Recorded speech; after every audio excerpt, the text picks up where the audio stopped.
Hey Pirates, I hope everyone's doing well, and I'm here to share an updated and tested version of the Eradicator for the February raid. My build for January wasn't ready on time, and after that Kixeye released a lot of new components.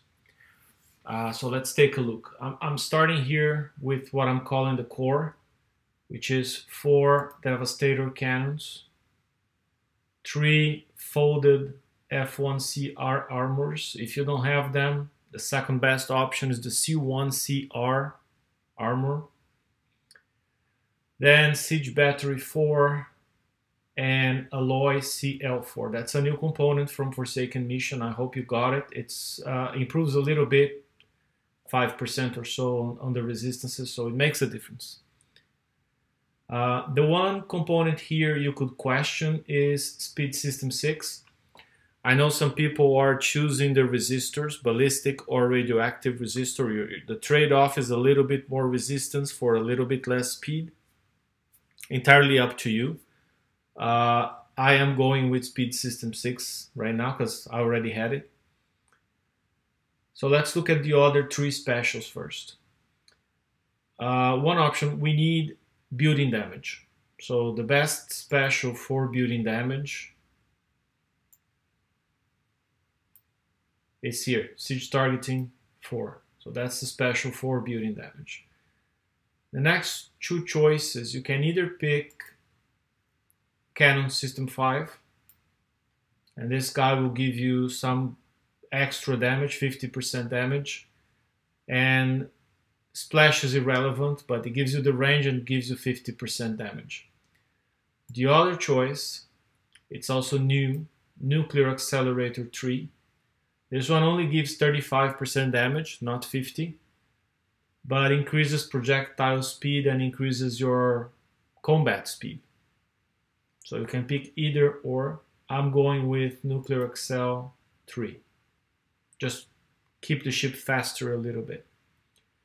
Final special.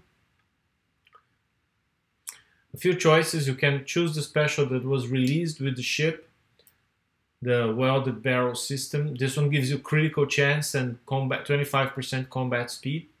Good choice.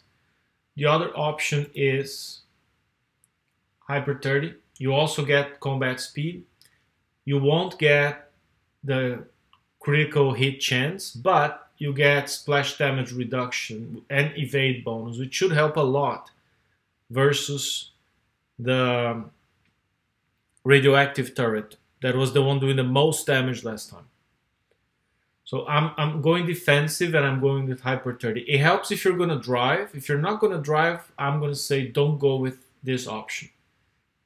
But I'm going Hyper 30 because I'm going to drive, and the splash damage reduction and extra speed will help a lot.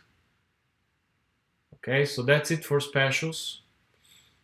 The last 2 cannons, either you put 2 more Devastators, or you can use the limited cannons that were being dropped as shards in last raid. But most people don't have them, so we can just go with more Devastator cannons. And then again, because the turret doing the most damage was the radioactive thrower, on the last slot, instead of going with another folded armor, I'm going to use the limited D6R. So this is the setup.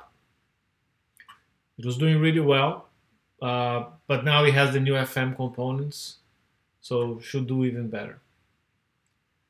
I'm going to put the build code for this on the video description, so you can just copy and paste and build it like that. As for the flagship, I'm building the flagship exactly the same as the regular ship. So you can just paste this code and come here, select hull, and pick the flagship if you want to make that change. All right, have a good time, Pirates. Talk to you next time.